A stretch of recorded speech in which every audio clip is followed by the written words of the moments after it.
Strange happenings at the Harvard Exit Theater. In most theaters, the only ghosts are the ones on the screen.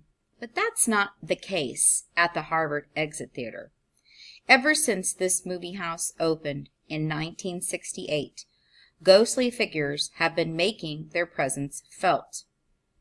The Harvard Exit Theater has nothing to do with Harvard University. The theater is located in Seattle, Washington. Its name comes from a local highway exit.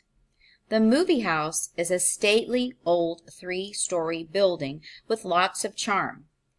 There is a fireplace in the parlor and antiques in the lobby. The building once served as a meeting place. In the early 1900s, women gathered there to lobby for voting rights. Later, the building became home to a women's civic group. In 1968, film projectors and movie screens were installed, and the place became a movie house. At first, the Harvard Exit Theater seemed normal enough.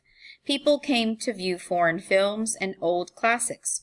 Soon, though, strange things began to happen. Manager Janet Wainwright was the first to notice them. One morning, Wainwright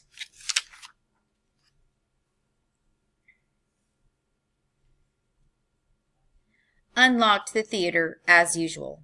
To her surprise, she found a fire already burning in the fireplace. On another day, she found that the furniture in the lobby had been moved. Some mornings, the chairs were drawn into a circle. Other days, the lights were on. And once, Wainwright walked into the theater and saw a woman sitting there reading a book. As Wainwright stared at the woman, she realized the figure could not be a living person. Wainwright could see right through her. The figure turned, looked at Wainwright, and smiled. Then she or it closed the book, turned off the lamp, and walked out of the room. Jane Wainwright was not the only one to have bizarre experiences at the theater. One employee heard the sound of a woman sobbing. Another found that the film projector had been turned on while the theater was empty, and several other employees saw a transparent figure like the one Wainwright had seen. The woman was always dressed in clothing that seemed to date from the early 1900s. By 1982, Janet Wainwright had left her job at the theater. A new manager had taken over. His name was Alan Blangy, and he made it clear that he did not believe in ghosts. Soon, though, Blangy had to rethink his beliefs.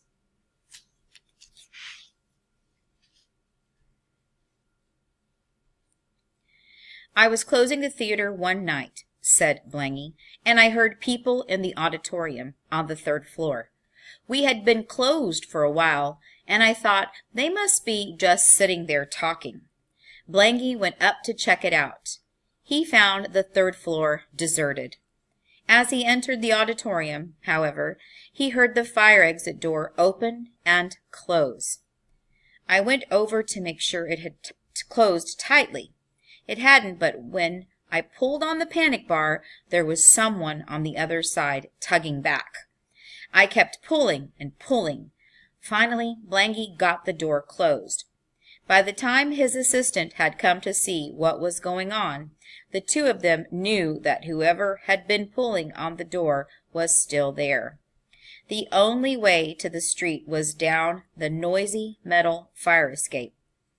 They hadn't heard anyone clambering down those stairs, so they knew the person or persons had not gone away. "We opened the door together," Blangy recalled. "There was nobody there.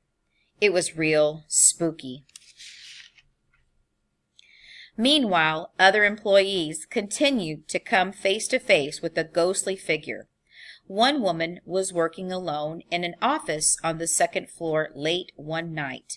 When she walked out into the hallway, she began to scream. A pale woman was hovering in the air at the other end of the hall. Alice McCullough also came across a ghost at the theater. One night, about half an hour after I got there, I was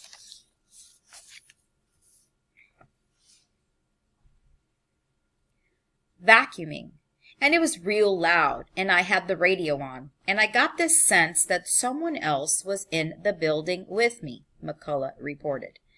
I turned off the vacuum and turned around, and I saw this figure with an old-fashioned dress, real transparent. It didn't last very long, but then I didn't stay there very long either. I looked away from it and left the auditorium. In 1985, investigators came to the Harvard Exit Theater. They wanted to check out the strange happenings. The group was made up of psychics and others who had done research on hauntings. Blangy agreed to let them spend several nights in the theater. The group set up tape recorders in the building. The tapes picked up a number of strange noises. Meanwhile, a magnet placed in one doorway spun wildly. It was as though some unseen person were twirling it around. Also, a ball of energy was detected on the third floor. It moved through the auditorium. Then it went out the fire exit where Blangy's tug-of-war had taken place. Still, no one knew how many ghosts were in the theater. No one knew who they were or why they were haunting the building. Local TV stations brought in more psychics to help answer these questions. The psychics said they made contact with several ghosts. Some were the spirits of women who had used the building for meetings at the turn of the century. One was Bertha Landis, the only woman ever to serve as mayor of Seattle. Another ghost was a man named Peter, who died on